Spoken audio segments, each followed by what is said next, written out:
आज आप लोग को क्लास 10 के विद्युत धारा के एक टॉपिक है ओम का नियम। यह जो टॉपिक से बार बार एग्जाम में 2 नंबर या 5 नंबर का क्वेश्चन पूछा जाता है। इसमें हम बताएंगे 2 नंबर का क्वेश्चन कितना लिखना है और 5 नंबर का क्वेश्चन कितना लिखना है।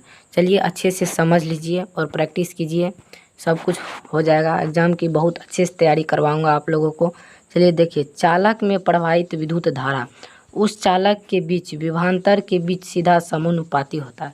यानी चालक में जो प्रवाहित विद्युत धारा है उस चालक के बीच विभवांतर के क्या होते हैं, सीधा समान अनुपाती होता है। यानी भी समानुपाती क्या हो जाएगा, आई हो जाएगा। तो विद्युत धारा क्या होता है, सीधा समानुपाती होता है। देखते जाइए, अच्छे से समझते जाइए, इससे कोई आपको तकलीफ नहीं। जो होगा कमेंट में बताइए। भी बराबर कांस्टेंट हटाने के लिए आर लेंगे, तो आर एक नियामक है जिसका प्रतिरोध कहते हैं।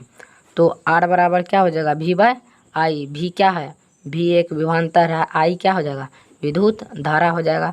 तो आई बराबर क्या हो जाएगा, भी बाय आर हो जाएगा। उसके बाद ये फिगर देखिए, फिगर भी पूछता है 2 नंबर में, सिर्फ फिगर बनाने के लिए। तो फिगर को भी अच्छी तरह से समझ लीजिए। देखिए, इसमें प्रैक्टिस कीजिए, बनाने का कोशिश कीजिए। आपको ये फिगर भी 2 नंबर में पूछा जा सकता है।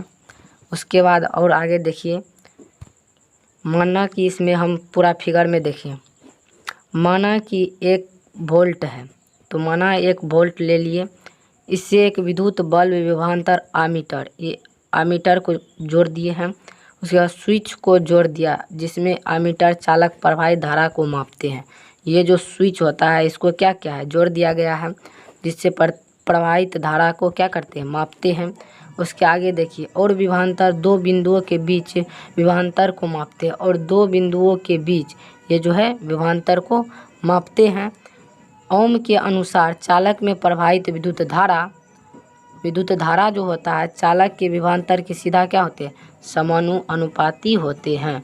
यही बात बोला है। जो बात किए हैं प्रैक्टिस इसमें किए हैं, सबको यहाँ पे लिख देना है। अच्छा प्रैक्टिस कीजिए, जिससे आप कम से कम 450 प्लस मार्क आए।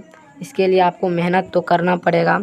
उसके बाद देखिए, विभवांतर बढ़ने पर धारा का भी मान बढ़ता है। ये क्वेश्चन जो ऑब्जेक्टिव में बार बार पूछा जाता है कि धारा का मान बढ़ेगा तो विभवांतर का मान भी क्या होगा, तो बढ़ेगा। विभवांतर का भी मान बढ़ता है। ये क्वेश्चन 1 नंबर में ऑब्जेक्टिव क्वेश्चन में आपको पूछा जाता है। आपको बता देते हैं कि जब आप 2 नंबर में अगर पूछेगा तो आपको यहाँ तक लिख देना है।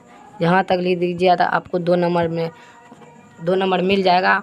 और 5 नंबर के लिए तो आपको पूरा मेहनत करना पड़ेगा, यहाँ तक लिखना ही होगा। लिखने से और आपका हैबिट भी बहुत अच्छा होता है। इसीलिए अगला टॉपिक आएगा, आप चैनल को सब्सक्राइब कर लीजिए।